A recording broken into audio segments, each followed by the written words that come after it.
반갑습니다. 최성호입니다. 수학의 전문가 정준교 선생님을 모셨습니다. 자기소개를 그래도 한번 해주시죠. EBS, 개념원리, 이투스 모든 인터넷 사이트를 섭렵했던 정준교 선생님입니다. 반갑습니다. 구독하시거나 보시는 분들도 수학을 어떻게 좀 잘했으면 좋겠는데 어떻게 아이들을 가르쳐줘야 될지 모르겠는 분들이 사실 많거든요. 네네네. 부모님들이 제일 자주 편하게 물어보시는 게 1번 있잖아요. 우리 애는 왜 수학 개념은 잘하는 것 같은데 응용은 못해요? 개념이라는 것을 그 공식의 도입 그 자체, 정의 자체 이게 개념이라고 생각을 했지만 근데 우리 학습 목표는 이 개념을 통해서 이 뒤에까지 풀 수 있는 이 능력치까지를 요구하는 이 전반적인 일련의 과정인데 이 앞에 공식을 개념이라고 생각하는 그 자체의 편견과 선입견을 버려라. 사회탐구 과목 할 때 맨날 헷갈린다고 얘기 되게 많이 하는데 나는 알고 있는데 문제를 보면 헷갈린다는 거야. 이게 문제가 이상하다는 얘기를 사실 애들이 하는데 어떻게 이해하고 풀었는지를 이렇게 들여다보면요 개념이 정확히 이해가 안 된 경우들이 사실 대부분이에요. 근해 공식이 뭔지는 알아. 근데 이게 왜 근해 공식을 설명하고 있는 내용인지는 이해를 못해. 개념을 단순히 공식으로만 외우지 않고 어떤 상황에 대입해서 이해할 수 있어야 되는 이게 되게 어려워하시거든요. 네, 학부모님이. 그래서 뭐 창의 수학 이런 걸 막 하기도 하고 그런데 또 막상 중학교 약간 뭐 고학년이 중2, 3 되고 특히 고등학교나 수능을 보면 막 이제 외국 수학자들도 한국 수능 문제 못 푼다. 너무 어려워요. 그러니까 이렇게 얘기하면서 그러니까 뭐 쉽게 말하면 너무 달라지는 거. 그래서 초중등에는 그렇게 수학을 이해하고 개념을 상황에 적용하고 이렇게 이해해야 되는 줄 알고 그런 공부를 하려고 했는데 결국에는 계산 문제로 엄청 고등학교나 수능이 귀결이 돼서 이거 하려니 또 어려워서 헛공부한 거 아니냐 이런 얘기들이 있어서 이거 약간 오해가 있는 것 같아요. 그 잘못 오해한 부분들 뭐 수학이 마치 암기 과목처럼 계속 반복하면 된다. 초등학교 교과서 어머님들 가서 보시면요 똑같은 문제를 다르게 생각해보기, 친구랑 나의 풀이를 비교해보기, 앞에 있었던 문제 상황들을 다르게 해서 한번 어떻게 다른 생각으로 풀 수는 없니? 저도 봤는데 문제가 너무 없어가지고 야 이거 문제 좀 더 풀어야 되는 거 아니야? 다 그런 생각이 들던데. 영상을 반복시켜서 이거를 잘하는 것이 수학을 잘한다 절대 아니거든요. 오히려 똑같은 문제라도 이것들을 A라는 방법, B라는 방법, C라는 방법으로 내가 알고 있는 여러 가지 도구들이 있을 거라고요. 그 도구라는 것이 어떻게 보면 개념이자 뭐 공식이자 이런 것들 중에서 얘는 이렇게도 풀 수 있고 이렇게도 풀 수 있고 중학교 때부터 빠른 시간 안에 어떤 결과치를 내는 것들 그것들만 단순 반복이 되다 보니 다양하게 생각하고 깊이 생각하는 부분에 대한 그 훈련들을 할 기회를 스스로 그러니까 박탈을 당하는 거죠. 스포자를 양산하는 가장 첫 번째가 부모님들, 그 다음에 학원이 됐든 학교가 됐든 옆에 있는 사람들이 애를 대한 그 기본적인 태도가 얘를 스포자를 만드는 첫 번째가 아닐까. 제 스스로는 그렇게 생각을 해요. 그래서 우선 실수를 인정하고 근데 네가 실수했을더라도 다시 그 시간 안에 검산을 해서 그걸 찾아낼 수 있는 과정 그 다음에 그 실수를 만회할 수 있는 시간이 있다. A, B, C를 3권을 푸는 게 중요한 게 아니라 A라는 책을 최소한 3번을 풀어라. 한 3번째 풀다 보면은 알겠는데 맞아. 그러니까 3번 정도 풀었을 때 딱 드는 느낌은 이게 내가 이거 왜 반복돼서 틀리지? 라는 느낌이 처음에는 오다가 두 번째는 이거 내가 모르는 거였구나. 저는 약간 실수? 이거 왜 틀렸지? 이러고 넘어갔는데 세 번째쯤 보면은 이거 그냥 넘어가 안 되겠는데? 이 느낌이 오거든요. 네네. 그렇게 공부를 해요. 그런 식으로 이제 보통은 최소한 2번 이상을 하라는 게 틀리고 틀리는 거는 별로 문제가 되지 않아요. 아니 어려운 거야. 내가 모르는 거야. 진짜 어떻게 보면 내 개념이 정확하게 여기까지가 아직 그 단계까지가 안 가는 거니까 그걸 극복해내면 되는 건데 오히려 안다라고 했던 것 중에서 틀리는 것들. 그러니까 안다라는 착각이 되게 위험한 그렇죠. 거죠. 착각이죠. 아까 얘기부터 계속 이어보면은 개념을 아는데 왜 응용이 안 되냐. 이것도 사실은 개념을 안다는 착각에서부터 비롯된 문제고 또 아이들이 실제로 수학을 공부하는 데 있어서 심지어 오답노트까지 만드는데도 불구하고 안다고 하지만 사실 제대로 알지 못하는 부분이 그 안에 내재되어 있기 때문에 근데 그것에 대해서 계속 생각하고 고민하는 과정이 없이 이해가 안 된다는 게 있어요. 어떤 책 한 권을 3번 정도 보게 되면 단기간에 성적을 만약에 올린다고 치면 이건 맞고 틀렸다든지 이런 것들 있잖아요. 그런 것들을 찾아가면서 풀어가는 과정들. 그걸 간단하게 그러면 그리고 예를 들어 수능 문제 30문항 중에서 15번, 29번, 30번, 22번 4개 정도에서 힘들게 틀려도 1등급 맞고 나오죠. 네네 나오죠. 되니까 오히려 앞쪽 거 제대로 못 풀고 틀려내는 거. 그래야 거기서 뭐 우리 애는 개념을 하는데 개념을 몰랐다는 거라니까요. 보통 공부 잘하고 막 수학적인 그 감이 좋은 애들은 문제 사항들을 스스로가 이제 생각을 많이 했던 거죠. 설명회 가서 진짜 많이 하는 그 예 중에 하나인데, 예, 제 친구 얘기인데 대원외고를 둘 다 붙었는데 그 친구는 대원외고를 가고 저는 이제 일반 고등학교를 가고, 그래도 이제 매일 저녁에 이제 자율학습이 있으니까 10시에 이제 끝나고 10시 반 정도에 그 동네 노타리라는 곳에 만나가지고 이제 하루에 이제 이렇게 2, 30분 그게 이제 유일한 낙이었어요. 이제 고등학교 1학년 그 중간 정도 됐을 거예요. 얘가 이제 와가지고 얘기를 안 하는 거예요. 되게 심각한 얼굴인 거야. 근데 그냥 그래서 뭐 있나 보다 그러더니 아무 생각 안 하고 말도 안 하고 그냥 가는 거예요. 그래서 뭐 그럴 수 있죠. 근데 그 다음날도 그러는 거예요. 그래서 물어봤지. 도대체 왜 그래? 나한테 삐졌니? 그게 아니라 그 정석 실력 수학 문제를 푸는데 한 문제가 안 풀린다는 거 어제부터. 그래서 이틀 동안 지금 생각하고 있는 거야 그 한 문제를. 난 속으로 생각을 했죠. 나 같으면 그냥 답지 볼 텐데. 그러니까. 답지 보고 하면 되는데. 진짜 보지 않아. 그 다음 날도 거의 3일 가까이 그랬던 것 같아. 근데 걔네 그 대원외고 버스가 딱 그 노타리 딱 내리는데 저쪽에서도 내가 준비야! 막 이러고 풀었다는 거지. 그걸 3, 4일 동안 그 한 문제를 가지고. 자, 그때부터 이제 걔하고 저하고는 왜 아까 그 같이 시험 보고 이런 얘기를 했냐면 그때까지는 거의 뭐 저희 때는 고등학교 고1 때 막 매일 모의고사 봤잖아요. 매달 비슷했거든요 솔직히. 근데 저도 이제 학습법이 잘못됐던 거죠. 우리 때는 이제 정석을 많이 봤었으니까 정석 문제 밑에 답이 해설이 있어요. 바로 보고. 그치. 아니 너무 그거 같이 페이지 안 볼 수가 없잖아. 이걸 어떻게 알아? 근데 그 친구는 그걸 이제 A4 용지로 가리고 그 앞에 이제 개념 쭉 읽고 제가 생각하는 거지. 그 연습 문제를 3일 동안 4일 동안 그리고 나서 2학년 때 될 때부터는 와 이게 차이가. 그러니까 그 한 문제를 그렇게 3, 4일을. 그러니까 그게 어렸을 때 아까 제가 말씀드렸듯이 다양하게 생각해봐라. 그 끝까지 생각해봐라. 근데 여기서 제일 중요한 게 저는 애들한테 하는 얘기는 그래 3, 4일 못해도 좋아. 최소 1시간, 2시간이라도 공부를 해봐. 그리고 나서 못 풀었을 때 답지를 보든 해설 강의를 보든 아니면 선생님한테 와서 물어봐. 그럼 이건 평생이다. 왜? 내가 고민한 것만큼 생각한 것만큼이죠. 딱 그거 딱 생각하고 고민한 것만큼 내 것이 된 거지. 이건 절대 안 잃어버리는 거죠. 근데 그런 거 없이 몰라? 소설책이 있는 것도 아닌데 근데 애들은 그거를 하고 나서 공부를 했다고 착각을 하고 바로 그거예요. 그러니까 문제를 못 푸는 거지. 저도 그 생각을 굉장히 많이 해요. 그러니까 아이들이 이제 공부한 시간 같은 걸 제가 이제 플래너 같은 걸 보면서 피드백을 해주려고 이렇게 보면은 너 오늘 공부 몇 시간 했어 하면 한 2시간 했대. 그럼 뭐 2시간 했어요? 인강 2시간 봤어요. 그러니까 이거 공부 안 한 거거든. 무한도전 본 거지. 그치, 그냥 선생님이 막 앞에서 개그하고 막 풀이하고 약간 이해가 된 것 같아. 저게 풀어지나 보다라는 느낌이 들거든요. 느낌에 도취되는 거죠. 제가 순공부 시간 계산할 때 인간공부 뺀다. 근데 넌 인간공부 빼고 얼마 했어 하면 한 게 없죠. 그러니까 그나마 자기도 약간 뭐 죄책감이랄까? 고3인데 공부 안 하는 게 좀 그렇고. 그러니까 인간 돌리고 있는 거예요. 더 중요한 거는 아까 이제 그 친구 이렇게 달려온 것처럼 그게 뭘 것 같아요? 기쁨이죠. 네, 희열. 이거 얼마 이게 진짜 큰 기쁨이거든요. 문제 해결의 희열. 애들이 풀었을 때 그 희열들을 느끼는 것들 우리가 그런 경험을 줘야 되는데 그게 수학을 진짜 재밌게 만드는 거거든요. 그러니까 저도 수학이 진짜 재밌었어요. 왜냐면 수학을 풀 때만큼 이 희열이 빠르고 즉각적으로 오는 과목이 없어. 딴 거는 막 외워야 되고 읽어야 되고. 근데 수학은 풀어지면 답 맞는 희열이 바로바로 오잖아요. 그러니까 그리고 특히나 그게 힘들고 좀 어려운 문제. 심지어 내가 계속 틀렸었던 건데 해냈어. 이거 진짜 겪어보면은 그 맛에 빠지는 거예요. 맞아요. 그래서 단순 반복 땅. 오히려 그 시간에 몇 가지 짜이론 아까 왜 교과서 문제 짰더라도 그걸 가지고 다양한 방법으로 생각하는 훈련. 특히 어렸을 때 저학년일수록 중학교 한 2학년 때까지 그렇게 해줘서 저는 될 것 같아요. 중2, 중3. 이거 중요하다. 이제부터 이제 구체적으로 초등학교, 중학교 시기하면 초등학교 이거 좀 얘기해야 돼. 이거 아주 중요한 얘기예요. 고3을 지금 30년을 해가지고 아니요. 초등학교들 학생들 어떻게 해야 되는지 꼭 얘기해 주셔요. 이제 수학 공부에서 이제 기본적인 마인드에 대한 얘기를 했으니까 이제 시기별로 그런 것들 좀 짚어가면 좋겠다. 이 얘기를 좀 이어갈 수 있으면 좋을 것 같아요.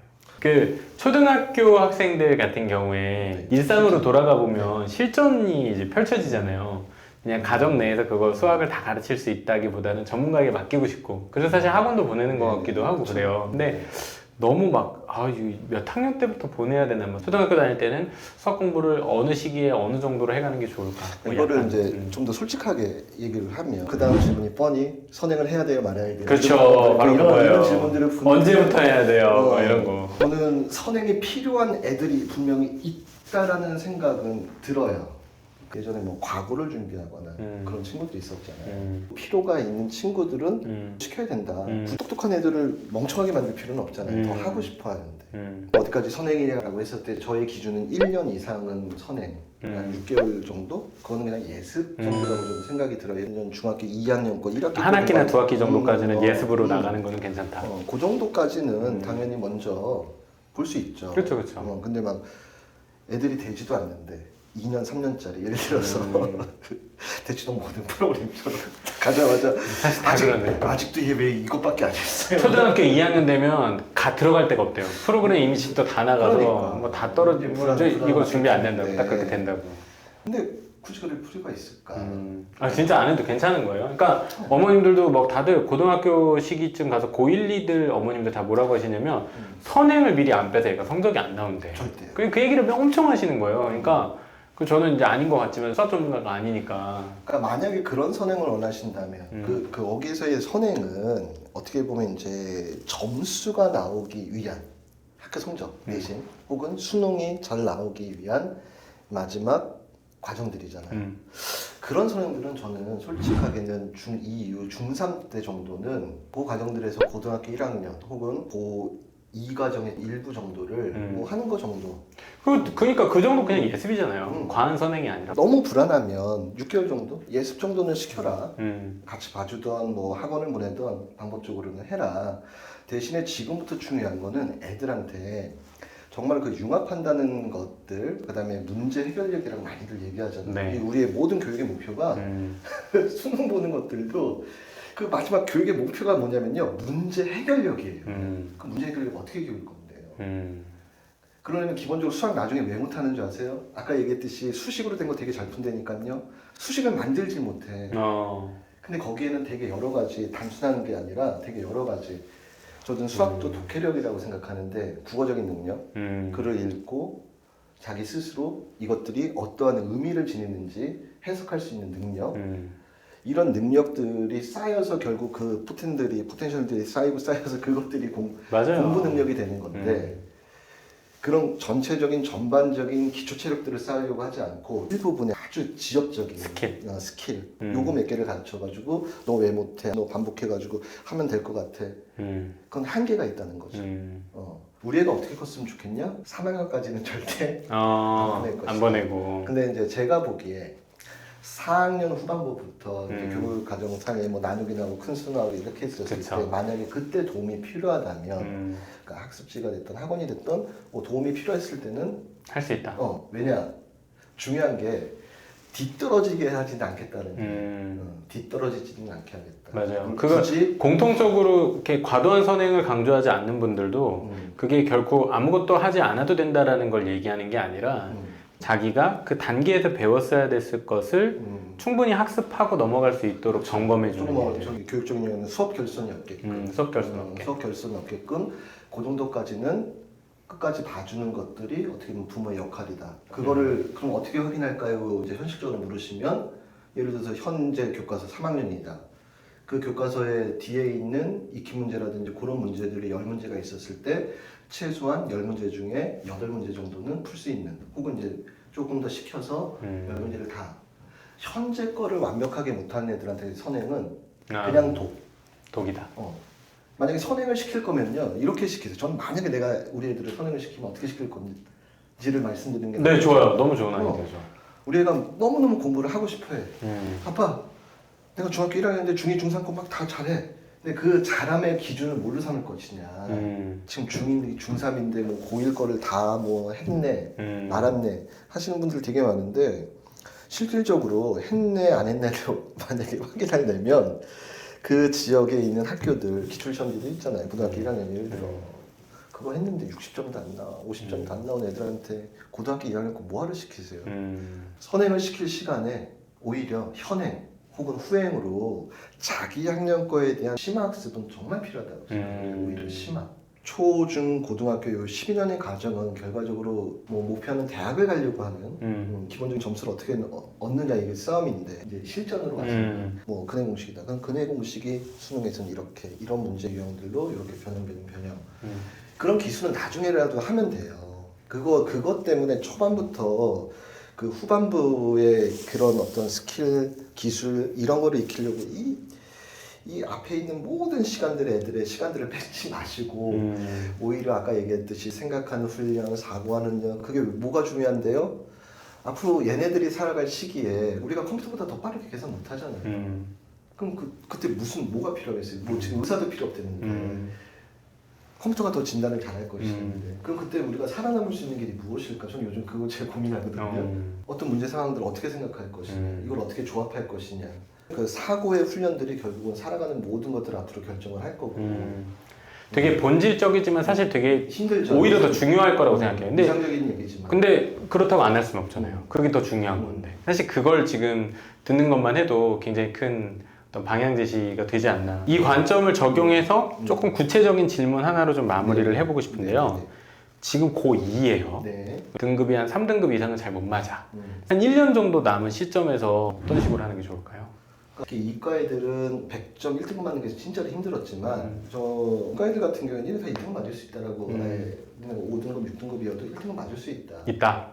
가능하다. 말도 안 돼 이럴 텐데 애들이. 아니, 수능이라는 어떤 그 틀 자체가 기본적으로 꼭 나오는 그리고 그 내신보다 오히려 훨씬 더 쉬운 문제예요. 쉽게. 내신 더 어려워요. 네, 내신 너무 어려워요. 특히 고등학교 1학년 내신 저 못 풀겠어요. 내신 너무 어려워. 내신 진짜 막 그리고 평균 점수 막 30점, 40점 이렇게 그 나오더라고요. 시간 안에 못 풀겠어요. 머리가 나빠졌나? 아무튼 그러면 그 시험이 요구하는 마지막 아까 그 포뮬라 얘기도 했지만 그 규칙들이 있다는 거죠. 시험 자체에 규칙이 있다는 거고 룰이 있어요. 그 룰을 배우면 되죠. 수능 평가원에서 무엇을 내냐? 그게 이미 다 정해져 있는데 그 정해진 틀에서 30문제 중에서 25문제는 절대 바뀌지 않는 조금 더 많이 하면 27문제는 절대 안 바뀌어요. 자, 이제 고등학교 2학년 열렸잖아요. 그럼 내신 공부할 때는 예를 들어서 뭘 하나 A라는 단원이든 어떤 단원을 배웠을 때 이거에서 막 되게 자주무리한 것까지 해야 돼요. 근데 예를 들어서 고등학교 이제 3학년이고 새롭게 이제 공부한다. 그럼 함수의 극한이다. 나오는 게 딱 정해져 있어요. 왜냐하면 각 단원들이 있고 출제의 배점과 문항수가 있기 때문에 요 단원에서 낼 수 있는 게 최소한 뭐 어떤 단원 2개, 어떤 단원 3개. 중요한 것들을 또 내야 되니까. 기본적으로 평가원은 공부한 애들의 성취감을 느끼게 해줘야 되기 때문에 최소한 내줘야 되는 문제들이 있다는 거죠. 그러면 그런 쉬운 문제, 꼭 나오는 문제부터 하라는 거죠. 처음부터 막 킬러 문제 와 하면서 되지도 않는 거 아까 틀리고 거 버리면 돼요. 맞아요. 이게 국어도 똑같은 게 애들이 뭐 고2 때 막 갑자기 수능 그러니까 그게 공부 안 해본 애들의 특징인 것 같아. 그러니까 이제 국어도 막 공부를 하니까 제일 어렵고 그럴듯해 보이는 게 비문학 독서 지문이거든요. 막 경제, 철학 이런 거 나오고 그런 거 막 공부하려고 하는데 사실 문학에서 다 틀리고 문법이나 화작 기본 개념에서 정확히 안 되고 이게 되면 되거든요. 근데 이것만 잡혀도 한 2등급까지는 올라간다고 다들 얘기하거든요. 근데 이걸 못 잡아내니까 그 기본이 되는 부분부터 정확히 해야 돼요. 그래서 이제 예를 들어 3월달 나는 그러면은 몇 등, 지금 현재 5등급이면 그냥 5등급 가겠다. 뭐 6월달 한 4등급, 3등급 가겠다. 그런 어떤 자기의 기본적인 아주 현실 가능하고 실현 가능한 목표를 세우고 목표를 세우는 게 되게 중요하거든요. 왜냐하면 그게 돼서 그래 나 이만큼 했더니 3등까지 왔어. 그럼 조금만 해보면 2등급도 가지 않을까? 이렇게 돼야 되는데 대부분 친구들은 몇 개월 공부하고 나면 왜 점수 안 나와? 나는 안 되는 데인가? 그래 쉬운 거부터 해서 차근차근 내가 정확하게 아는 게 어디까지 알고 거기서 조금씩 나가서 목표를 정해서 하나씩 가야지. 너무 무리한 계획을 세우면 안 되는 것들. 그렇지 말고 그치지 않고 꾸준함. 꾸준함. 수학은 정말 끝까지 안 놓고 하는 애들은 분명히 나오는 거야. 나온다. 일단은 가능하다는 생각을 굉장히 긍정적으로 좀 가지고 목표를 세우는 게 이게 되게 중요해요. 수능 전날까지 꾸준하게 한 녀석들이 결국은 성공 혹은 활짝 얻는다. 그럼 이제 거기에 어떻게 공부할 것이냐? 그건 이제 나중에 기회가 되면 초대해 주시면. 그럼요. 또 아마 이제 제가 계속 찾아뵈면서 여쭤봐야 될 질문들이 굉장히 많은데 오늘은 수학을 어떻게 바라봐야 될까에 대해서 어쩌면 제가 질문을 뽑으면서 개념이 아니면은 뭐 응용이 막 이런 질문부터 시작해서 왜 열심히 해도 안 돼요. 사실 그 모든 질문들을 궁극적으로 해결하는 어떤 설명들을 좀 해주셨던 것 같고 항상 물어보고 싶은 건 뭐 선행 언제부터 해야 돼? 막 이런 거 물어보고 싶지만은 근데 진짜 그 본질이 역시 또 중요하구나라는 생각을 다시금 해보게 됐던 것 같습니다. 다음에 저희는 또 유익한 이야기로 찾아뵙도록 하겠습니다. 감사합니다. 감사합니다.